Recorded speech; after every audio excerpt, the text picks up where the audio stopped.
ಅವರು ಅನಾಚಾರಿಗಳಾಗ್ತಾರೆ, ನೀವು ಅನಾಚಾರಿಗಳಾಗ್ತೀರಿ. ಅನಾಚಾರಿಗಳಾಗೋದಲ್ಲ, ಆಚಾರಿಗಳಾಗೋದು. ಆಚರಣೆಯನ್ನು ತರುವಂಥದ್ದು ಬರೀ ಹೇಳೋದಾಗಬಾರ್ದು.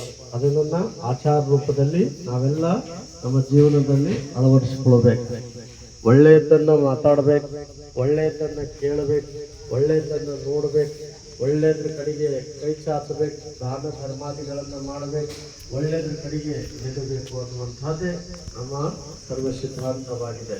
ಪವಿತ್ರವಾಗಿರ್ತಕ್ಕಂಥ ಈ ಶರೀರ 84 ಲಕ್ಷ ಜೀವರಾಶಿಗಳನ್ನು ತೆರಿಗೆ ಬಂದಿರತಕ್ಕಂಥದ್ದು ಈ ಮಾನವ ಶರೀರ. ಈ ಮಾನವ ಶರೀರ ಒಮ್ಮೆ ಹುಟ್ಟಿದ ಮತ್ತೆ ಹುಟ್ಟಿ ಬರಾಕ ಹುಲ್ಲನ್ನು ಹಾಕ್ತಾರೆ. ಹುಲ್ಲನ್ನು ಸಸಿ ಮಾಡಿ ಮತ್ತೆ ಒಳ್ಳೆ ಹಚ್ಚಬಹುದು, ಆದ್ರೆ ಮನುಷ್ಯನ ಮತ್ತೆ ಒಳ್ಳೆ ಹುಡ್ಸಕ್ಕಾಗಂಗಿಲ್ಲ. ಒಂದು ಸಲ ಹುಟ್ಟಿ ಬಂದ ನಮ್ನಾಗ ಅವನ ಜೀವನ ಏನಾಗ್ಬೇಕಂದ್ರೆ ಸಾರ್ಥಕವಾಗಿ ಬದುಕಬೇಕು. ಅವನ ಬದುಕು ಏನಾಗ್ಬೇಕಂದ್ರೆ 4 ಮಂದಿಗೆ ಮಾದರಿ ಆಗಿರ್ಬೇಕು.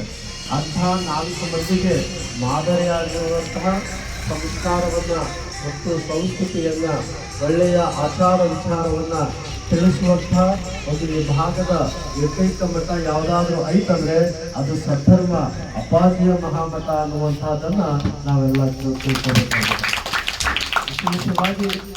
ವಿಶೇಷವಾಗಿ ಎಲ್ಲ ಭಕ್ತರಿಗೆ ಸಂಸ್ಕಾರವನ್ನು ಕೊಡ್ತಕ್ಕಂಥದ್ದು, ಭಕ್ತರಿಗೆ ಆಚಾರ ವಿಚಾರಗಳನ್ನು ತಿಳಿಸ್ತಕ್ಕಂಥದ್ದು, ಜಂಗಮ ಮಠಗಳಿಗೆ ಅಯ್ಯಾಚಾರಗಳನ್ನು ಮಾಡುವ ಮುಖಾಂತರ, ಭಕ್ತರಿಗೆ ಲಿಂಗ ದೀಕ್ಷೆಯನ್ನು ಮಾಡುವ ಮುಖಾಂತರ ಆಚಾರ ವಿಚಾರಗಳನ್ನು ತಿಳಿಸ್ತಕ್ಕಂಥ ಒಂದು ಮಹಾಮಠ ನಮ್ಮ ಸದ್ಧರ್ಮಶ್ರೀ ಮಹಾಮಠ ಆಗಿದೆ.